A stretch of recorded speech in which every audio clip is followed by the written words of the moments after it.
What is going on, everyone? We are live for our Showdown preview for Friday at the Pebble Beach Pro Am. What we're going to do here is go through the weather, the player pool for tomorrow, any of your live questions down in chat, and get you prepared for the single round slate. So, hopping right on into it, first off, with a little bit of a weather review, you'll see that the conditions for tomorrow extremely similar to what we saw on Thursday. Relatively benign conditions in terms of the wind. 3 to 4 miles an hour in the morning, in the afternoon, up to a whopping 5 miles an hour. So you saw them take apart the golf course today. You're going to see that once again tomorrow. In terms of the scoring conditions, we will go over to Data Golf to give you guys an idea. Monterey Peninsula was the easiest golf course.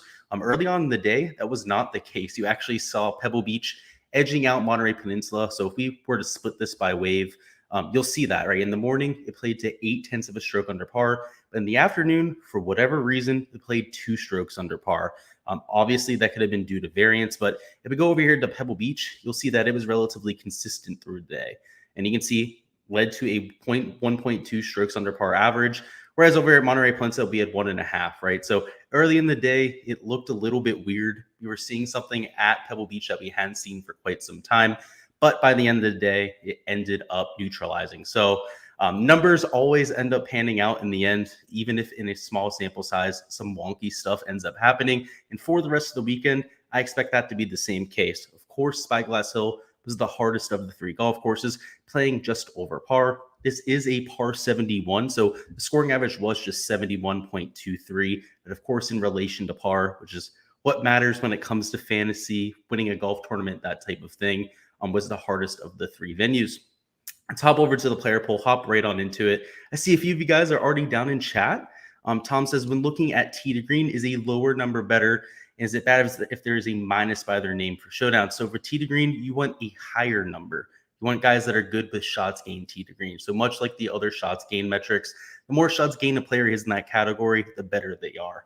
And if there's a minus, yeah, that's a bad thing, right? When you have a negative shots gained number, that means you're worse than the average PGA Tour pro at whatever that category is. So from tee to green, that is, of course, off the tee plus approach play plus around the green play. That is what that stat is made up of. And he said, what is the number one stat to look for in Showdown? Is it tee to green? For me, it's shots gained approach, and then also taking a look at somebody's shots gained putting number. In terms of their approach play, you want that to be on the positive end. But with their putting, you're hoping that there's a little bit of room for improvement. So you're hoping that somebody that's maybe historically a really good putter didn't have such a good day, or somebody that's a really, really bad putter had an atrocious day or something like that, right? And if they regress back to what they typically do on tour, they continue to hit the ball as they have. Those tend to be some of the good Showdown targets. That's how at least I attack it. And he said, I have 2 words for you tomorrow. Ted Potter Jr. I guess that's 3. Hey, one here before. That's funny. Yeah, I actually saw someone touting him before the week. And if you just look at his last 8 measured rounds, he's actually been pretty decent, particularly with the wedges. But yeah, it's been over 8 rounds. I'm glad that's a joke. All right, let's hop into the player poll. Like I was saying, guys, let me go ahead and share my screen here. There we go. Word. All right, so this, of course, my Patreon projections page. If you're looking direct access to this, you guys know where to find that. The link will be in the description for that. And at the top of the board, a lot of the people, especially the elite tier options, people in my player pool, are going to be at Spyglass Hill tomorrow, which means that I'm going to be fading them. At that golf course, there's not as many scoring opportunities. A lot of the par 5s are hard. They have quite a bit of distance, but you're also dealing with a lot of trouble off the tee at Spyglass Hill. A lot of natural areas where a lot of times you're taking drops, not even finding golf balls. You had a numerous amount of double bogeys, triple bogeys. I believe there was a quintuple bogey on one of the holes today over there at Spyglass Hill. Whereas at Monterey Peninsula, Pebble Beach, you're making bogey at pretty much the worst. You're not dealing with any really bad hazards, or you're not dealing with lost balls, that type of thing. Whereas at Spyglass Hill, that is a literal, it can happen on any hole. There's natural areas surrounding every single hole. So that's why the scoring average is so much higher, right? If you get into one of those death traps, that's a 2 to 3 stroke penalty, which is why I'm going to be avoiding it for Showdown purposes. The exception to the rule today, let's go over to Data Golf actually, super quickly to show you what I'm talking about. All right. One guy played well there today, and that's Seamus Power. Seamus Power shot 8 under par at Spyglass Hill. The next best guy on the board, we have to really go down here pretty far, right? 4 under par, Denny McCarthy. You can see Merritt got to 4 under par. A few outliers were able to score there yesterday, and then Seamus Power, right? The rest of the leaderboard here is completely littered with guys that were playing at Pebble Beach or, of course, Monterey Peninsula. And that's reflected also in these scoring averages up here, right? 1.5 under par, 1.2 under par, and then over par. So don't let that one test case there with Seamus Power make you think that you can just go out and score at Spyglass Hill. That more than anything was an outlier. And if anything, right now, Seamus Power is winning this golf tournament by maybe 2-3 strokes, right? He beat the field by nearly 9 strokes at Spyglass Hill. So even though he's in second place right now, that's in reality not really the case. In terms of shots gained, he's well above the field there. Let's talk about the guys up top that we can go to, though. So speaking of Seamus Power, he's going to be at Pebble Beach, right? That was the second easiest golf course. I don't think you need to eliminate Pebble Beach from the docket. Even though Monterey Peninsula was the easiest golf course, if we take a look at that leaderboard, almost half of them were playing Pebble Beach. So you still have ceiling rounds out there. There are really small greens. So if you're not on top of your game, you are going to have to deal with getting up and down. But if we're looking for that 7-8 under performance, you're hoping your guys aren't missing many greens to begin with, right? You're going to have to hit 15, 16 greens to take a course low like Pebble Beach, which means you're not going to be dealing with those penalties into greens, right? You're pretty much just looking at guys who are trying to score. So Pebble Beach is still a course that I'll be targeting. So Seamus Power will be in my player pool. I'm expecting him to be relatively chalky. As of right now, the highest projected ownership of anybody on the field, and I'm willing to get there. Same thing with Matt Fitzpatrick. He's also going to be playing at Monterey Peninsula, so the easiest golf course of the bunch, coming in a little bit lower owned, but still relatively chalky option. But I'm not going to avoid him. His price went down. He's only $8,900. Which is less than what we saw him for the 4-round slate. Of course, Seamus Power a little bit cheaper than what we had him as well. And in terms of points per dollar, you can see they're pretty much head and shoulders above everyone in the field. Another guy I'll be considering is Jason Day. He started off 4 under par at Pebble Beach. He gets the even easier golf course tomorrow. He's historically amazing at this event. I believe the last 7 times he showed up to this event, he's finished in the top 10. And he's only $9,400, right? He was $9,900 or $10,000, something in that range for the 4-round stuff. So an absolute steal in terms of price. So with my spend ups, that's really where I'm focusing most of my ownership. I don't want to say you have to fade Patrick Cantlay. That's why he's down here as a blank, but he's playing Spyglass Hill. He's $11,000. I don't see a reason to play him. He's also going to be garnering quite a bit of ownership, right? I'd much rather go to Jason Day, go to people that are playing these golf courses that are much more gettable. They're also coming in with good form. Matt Fitzpatrick shot 3 under. Seamus Power shot 8 under. Jason Day shot 4 under. So it's not like they didn't have a good first round and they still get a soft golf course for tomorrow. All these other guys playing Spyglass Hill, we want to fade. Cameron Tringale shot 6 over today. I hate the guy for a reason. Every single time I play him, and I played him this week, right? I said that yesterday. I told you guys every single time I play him, this happens. And it happened once again. He shot 6 over. Every time I fade him, he's first round leader. It's a meme at this point. And it's not just like a few times. This is like 20 times now. But either way, I just don't like the guy at this point. It's hard to like the guy when that happens. The next range down here, bottom of the 9K range, also a lot of people that are playing at Spyglass Hill. So Streelman, Kisner, Palmer, Griffin, all of them, even though they would be good plays in a vacuum, not for tomorrow, right? We don't need to prioritize that golf course. Instead, towards the 8K range, so we're looking at, first off, lower salaries right here. And of course, we get the more gettable golf course. So Brian Harmon, even though he didn't have the best day today, is somebody I'd much rather get to. It's only $8,400. Tom Hoagie, your leader after the first round, he's also playing Monterey Peninsula. The issue, he's coming in nearly 20% owned. He's really the only guy outside of that top range that's going to be chalky tomorrow. And if there's one thing it's hard to do on the PGA Tour, it's to go out and back up a really low round. You hardly ever see it. Most of the guys in that tier usually back up the next day. So in Showdown, I'm usually going and fading those first round leaders, particularly if they're coming in right around 20% owned. If he was being a little bit overlooked, coming in right around 5-6% projected ownership, I'd consider playing him, but not in this circumstance. Mito Pereira, he was the number 3 course fit coming into the week. He gets the Monterey Peninsula course where he's the number 2 fit in the field. All things are looking up for him, right? So we're going to be playing him once again. He's also an aggressive iron player. I can really take a course low. I see we actually have a question down in the chat. I'll take a little bit of a break here because we've done a lot of talking right now. So Tom says, so is a lower number better on approach, a lower number better on putting? No. You want positive high numbers. That's what you're looking for stats. Low numbers are better for the rankings. So when you get past the shots gained categories, I think that's why you're probably confused here. That's when you want low numbers. And Dropper says Power's numbers today were unreal. What got up his ass recently? Do you think it was his trigger? Have Hoagie in 30% of my lineups. Is he worth Showdowns the next 2 days? That's all. Yeah, you heard what I said about Hoagie, right? I like him for the 4-round stuff. I have plenty of them in my lineups. A ton of people in the Discord have them as well. So it looks like people are taking advantage of that. The issue is, for Showdown tomorrow, I don't think he's the best play. Just a little bit too highly owned. Also, as you know, it's really hard to back those rounds up. And about Power, I guess we'll talk about that. I have no idea what's gone into him. I think he's always been this really solid player, but he's had volatility. He had issues with keeping it together. Of late, he's been toning it down off the tee. That's first thing I've noticed is he's driving distance is way down, but he's also not hitting it into hazards anymore. And he's just relying on that approach play and that putting. So it's strange, man.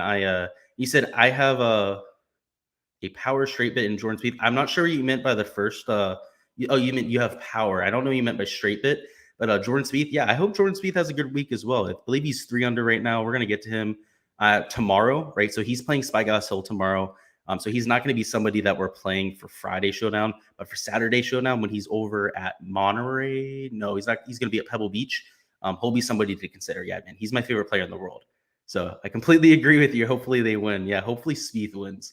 Power or whatever, he could win, whatever. I don't really care, but my boy Spieth, that'd be sick. Let's move down into this lower AK range. So we already talked about Mito Pereira. Denny McCarthy playing the solid golf course. Same thing with Charlie Hoffman. If I had to choose between the two, would definitely side towards Hoffman. He's got the better approach play, also better numbers historically on Poa Nua, which is a meme.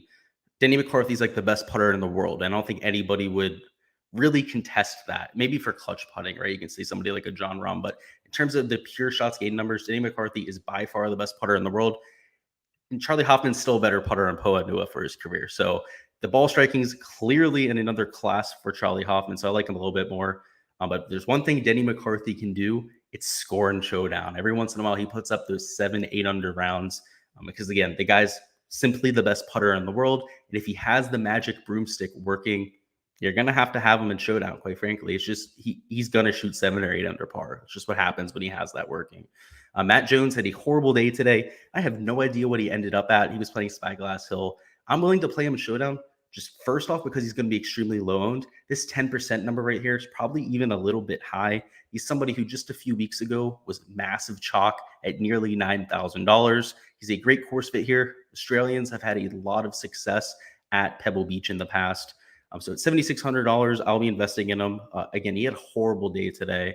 But guys turn it around. You're much more likely to shoot a low one after shooting a really high score the day before than to repeat a low score day after day. It's just a weird phenomenon that we've seen in the PGA Tour over the years, which makes me really try to buy back in on some of these guys that didn't have the best day. Speaking of guys that didn't have the best day, Lucas Glover in that same category, $7,800. Good course fit. Also had a really rough day over there at Spyglass Hill. Russell Knox had a better day. Same thing with Chris Kirk. Both of them also playing soft golf courses. Minwoo Lee, I was so happy to see him turn that around. He started off with a double bogey. He had some really hairy shots to start the week, but he ended up 3 under par. And this kid was playing Spyglass Hill, so he's playing the hardest golf course. Still got it well under par. He's, in my opinion, a top 25 player in the world. As of right now, I believe he's ranked, I forget what he's ranked. It's up there, though. He's in like the top 50, something like that. He's going to be in the top 20, top 25 the next month or so. Mark my words on that. Starting this week with something in the top 5, top 10. I see that happening, and I'm going to have him in Showdown as a result. I was playing the super easy golf course, playing Pebble Beach, which is, I guess, the second easiest golf course. But again, the guy tore apart the hardest golf course today. So that should have answered all of your doubts if you had any about Minwoo Lee. Joel Damon there, $7,400. He's playing a decent golf course. He's always chalky, right? Because people love themselves some Joel Damon. So yeah, I'm gonna have him. These $7,400 will be chalky. just because he's a good course fit, right? We talked about it going into the week. He was one of my value picks. Good with the short wedges, good at some of these shorter golf courses. Adam Hadwin had a rough middle patch of his day. He started off 3 or 4 under par, ended up getting back right to about even, and then ended up back at 2-3 under par to end the day. Not sure where he ended up at, but at $7,300, he was a core pick for us. We'll also be on him for Showdown. Ches Reavie, same story, good at short golf courses. Matthew Neesmith has had a lot of success at comp courses like an RSM Classic. Pat Perez, good form, solid golf course there. Stuart Sink, he started off pretty decent today. The ball striking was there, couldn't buy a putt. I'll be on him once again. He's a good course fit. Taylor Moore has had a great day yesterday. So it's kind of riding that first round form if you're looking for a Taylor Moore. He also gets the easy golf course. And this range right here, so from Taylor Pendrith the whole way down to when we get to Adam Svensson, these are the last value guys we're going to have. So I'll go ahead and show you the bottom of the board. I mean, there's a few guys we're mixing in, but like it's a lot of no's, right? Like it's a majority no's going down. So one thing to notice, at least with just lineup construction and whatnot, is we're going to be trying to make our lineups a little bit more balanced. Towards the bottom of the board, you have guys that are a little bit less likely to hit a ceiling type of performance, whereas in this lower 7K range, higher 6K range, or of course the higher sevens, you're dealing with guys that can hit a ceiling performance quite often, right? Guys that are volatile, maybe not the safest picks, but for Showdown, really what we're looking for. So that's going to be the strategy for tomorrow. Anyways, going a little bit further down the board, Adam Svensson, he's somebody that we can consider. He's looked good over the last few weeks. Going up here, Vaughn Taylor had a very solid start to the week. He also had Spyglass, I believe, ended at 3 or 4 under par. Grayson Sigg, he was the first round leader. He's unfortunately playing Spyglass Hill, so we're going to have to wait until Saturday to play him for Showdown, but it was great to see him get off to that start, have him in play my 4-round stuff. Scott Stallings got off to a very solid start. He loves Pebble Beach. He's been on record as saying that. I need to comment on his Instagram post when we get off this and congratulate him on his day because I don't know. He likes all my shit on Instagram. I think it's hilarious. No one else does. No one else has the time of the day, but at least Scott Stallings, at least a little bit humble. Charles Schwartzel down here at $7,000. You can play him. He's playing the easy golf course. Same thing with Davis Riley. Troy Merritt also was somebody we mentioned during the week as a value pick. He's a good model fit for something like Pebble Beach. You can see, well, I guess of the model fits, it's his worst golf course, but still top 33 for the field. And of course, he's a great putter on Poa Nua. And yeah, that's it for that range right there. Again, I'll remind you, if you have any questions, feel free to go ahead and put them down in the chat. You said Jones hit these slow ass rounds. He's notorious. Yeah, dude, he bitches at normal events. Like just when he has to wait on tee boxes, he looks antsy. He yells at fans for making noise, that kind of thing. Yeah, it does not surprise me at all that he hates this type of event. And that could be why he's playing bad. I wouldn't put that past him. Satoshi Kodaira was way chalkier than we expected. It seems like the touts talking him up did make his ownership higher than what we expected. So I have him at 5.8% tomorrow, but I'm willing to take that. You know, he's over there at Pebble Beach. He's a solid course fit. He's not going to get to 10% or anything like that. Austin Smotherman, he played here growing up, apparently. Of course, we had no idea that this was the case until we heard it on the broadcast today. But he's $6,900. If he has that familiarity with the golf course, that's an intriguing guy to take. Brian Stewart, just a good course fit. Chesson Hadley, same thing, just a good course fit. Shorter hitter, good with the wedges and, of course, the putting. Mark Hubbard, Nate Lashley, literally the same thing, just a good course fit. Kevin Tway, Luke Donald, same thing. Kevin Tway also played really good today. Luke Donald had a really bad start to the day, ended up finishing at 1 under par. So I like to see guys rebound, particularly towards the end of their rounds. Brian Gay, just a good course fit. Sung Kang, extremely volatile. He's at least playing Pebble Beach, so that's why we're going at him. Sung Yul No has been playing some great golf over the last month. Decent course fit, $6,300. It's pretty much all he's got going for him because all the rest of these guys down low, you just be taking no better than a pure dart play, right? Just like closing your eyes blindfolded, throwing a dart into the darkness, hoping that you hit the bullseye. That's what all these guys really know are. I mean, they're just not the most quality players, right? They're not typically in these PGA Tour events to begin with because of all the guys over there in the Middle East. That's why they're in this event. So probably not going to want to play them. Let's just leave that there. Don't have to go into too much elaboration. with the player pool going through, let's go ahead and talk some strategy before we get on out of here. Let me bring up DraftKings for you guys. And as always, I think the easiest way to go through some strategy talk is just by making a few lineups. So let me go ahead and bring up the contest for tomorrow, and we will make a few GPP lineups and a few cash lineups. There we go.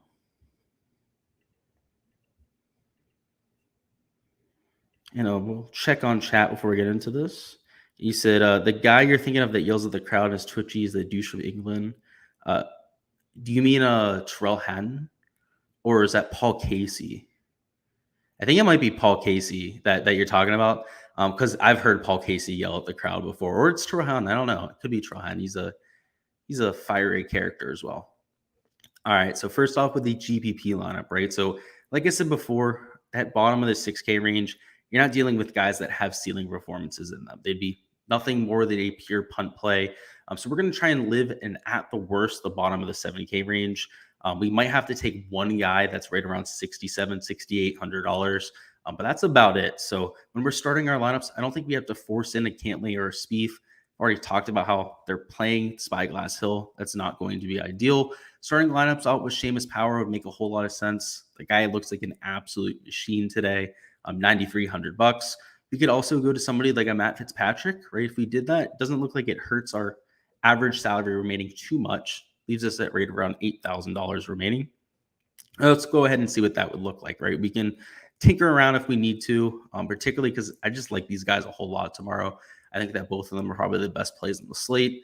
If you didn't want to play Fitzpatrick, or you wanted to try and pivot off some of the Seamus Power chalk, you could just take a Jason Day, right? Jason Day is going to be a little bit lower owned than somebody like Seamus Power. So I couldn't fault you for going that way. Either way, though, moving down into this 8K range, Ryan Harmon makes a whole lot of sense. He didn't have the best day on Thursday, but he's somebody who's a perfect course fit here. He looked really good at the Amex, really solid at Torrey Pines as well, which isn't to be expected from a Brian Harmon. So I like targeting him. He's also a highly volatile player. We have a decent amount of salary, so we could also take another guy in this range, somebody that immediately pops off the board to me. I mean, we could try and fit in Jason Day. Let's go ahead and try this out, right? If we take Jason Day, it leaves us at $7,000 remaining per player, which again, that means we're going to have to dip into the high 6K range. Let's go ahead and see what we've got here. A few guys that just pop off the board. Vaughn Taylor had a very good day at Spyglass Hill. He's a decent course fit, just not the highest pedigree player, right? He's not a sexy play by any means. It may be Vaughn Taylor, to be quite honest with you guys. You go to Kevin Tway. We talked a little bit before about a few of the other guys here, but yeah, we're going to take Vaughn Taylor. He's the most well-rounded play. Again, it's not a sexy play, but it's a play that's going to get the job done, right? It's again, like I said, it's not something you're going to feel great about. But in terms of just points per dollar, in terms of the guy coming in with the best form, he checks all the boxes that way. It leaves us at $7,300, right? So that's going to let us take a respectable last man in. Guy that immediately jumps off the board to me would be an Adam Hadwin. Ches Reavie would be a lower owned pivot there. If you're looking to differentiate the lineup, right, we have at least two chalky options here. One that's going to be semi-chalky in a Jason Day. So I wouldn't hate pivoting from an Adam Hadwin to somebody like Ches Reavie, or even trying to leave some salary on the table. If we're going to leave some salary on the table, the number one option would be Troy Merritt. Leaving $300 on the table almost guarantees that you're going to have a unique lineup. He's also projected higher than a lot of the guys at 7,100, a lot of the guys at 7,200 as well. So that would be my GPP lineup there. Again, we didn't really avoid any of the chalk up top. We took what are likely going to be three of the highest owned options on the slate, but we still made a lineup that should be relatively unique. Let's go ahead and make a cash lineup now. What we're going to do here is, you see, for cash, right, it's a similar build almost, because we don't want to be dipping into that 6K range a whole lot. We want to be taking as much chalk as possible. I guess that does bring Cantlay into play. I wouldn't be against taking Patrick Cantlay for cash. He's going to shoot 2 to 3 under par at the very least, right? But for GPP contests at Spyglass Hill, not as likely to get to that type of a ceiling, right? The only one guy was able to do today in Seamus Power. So probably not taking Patrick Cantlay, at least in my player pool, but I wouldn't be completely against it. Starting with somebody like a Jason Day would make a whole lot of sense. Seamus Power, going to be the highest owned option on the slate, also would make a whole lot of sense there. Perhaps try and making a little bit more balanced, not taking all three of those stud options. This is the way to go to keep this more as a cash build. So taking Brian Harmon makes sense. I really like Pereira tomorrow. Hoagie's going to be chalk, but it's chalk that I'm willing to eat. So how about we take Harmon out of there? We take Hoagie instead. Because again, the only reason we're not playing him for GBPs is because it was going to be relatively chalky. Next up in this 7K range, I mean, Charlie Hoffman is somebody that I do like here. Andrew Putnam as well. Putnam will be playing an easy golf course, also going to be relatively chalky. And our last man in, we could go with Troy Merritt, could go with Peter Malnati. And yeah, let's go with Malnati. He's going to be a little bit chalky, but again, was great coming into the week and has been in some good form. So yeah, that's going to be the cash build. Like I said, a little bit more balanced rather than taking three of the studs up top like I was doing for the GPP build. Made it a little bit more balanced, right? A bunch of 8K guys, a guy in the top 7K range. Our last man in, Peter Malnati. You can feel pretty good about everyone in that lineup. The floor on most of these plays, right around 2-3 under par, which is what you're looking for in those type of contests. That's all we've got for this week. We have Matt Wallace. You said neither. So Matt Wallace is the asshole. I think a lot of the Europeans are assholes because Americans, quite frankly, are assholes as fans, right? They're very obnoxious. They're not as respectful as the European tour guys. So the guys that come over here from the European tour and they experience the American fans, I understand why that pisses them off. And Chandler says, did you ever do the head-to-head with your friend from the last live stream? No, he never sent me them, ironically. I was waiting for them. I was waiting for like his $5 head-to-head that he wanted to send me or whatever, but he never did. Offer's still on the table if you're watching, by the way. I never blocked you. But yeah, offer's still on the table. And you said, I didn't have a chance to watch, but did Glover play the hard course today? He did. Yeah, so him and Matt Jones both played the hard golf course. That's why they had pretty rough rounds. So you're going to see that tomorrow. So there's guys that are going to be way in the lead that are playing Spyglass Hill Spyglass Hill hard that played really easy golf courses today. That stumble. That's just going to happen. And Putnam's playing Spyglass. I take that back then. Don't use him in the cash lineup. Rather than taking Andrew Putnam, good catch, by the way, in chat. I was trying to go off recollection, which for every player in the field is pretty tough, to be honest with you. You could pivot to Glover, right? So Glover's also $7,800. He will be playing one of the two easy golf courses because he played Spyglass today. Good catch, Alex Solomon, and that would be my pivot there. But if you guys are watching this on replay, I also appreciate you guys coming by. Make sure to leave any questions you have down in chat if you have them. I'll get to them before tomorrow morning. But good luck with all of your lineups, guys. We'll be doing the same thing tomorrow night. We'll say right around 9 p.m. Eastern time, as soon as I get my spreadsheet done. It's usually a little bit easier for Saturday Showdown. I'm able to take a lot of what I did for my Friday Showdown spreadsheet. It just transferred over. Doing a lot of it by hand for Friday is why we had to go live a little bit later. So keep that in mind. It'll be maybe we'll say 8:45, 9 p.m. tomorrow, but you'll see it up on YouTube and I'll go ahead and tweet it out. But again, good luck, guys. Question down in chat before we get out of here. Do you think Smalley would bounce back tomorrow? Maybe. I don't know, man. He's not the best course fit here. We'll just say that. I think there's better venues for him. Maybe he does. Maybe he doesn't. I'll probably be prioritizing a little bit more other people. But good luck tomorrow, guys, and let's get this cash.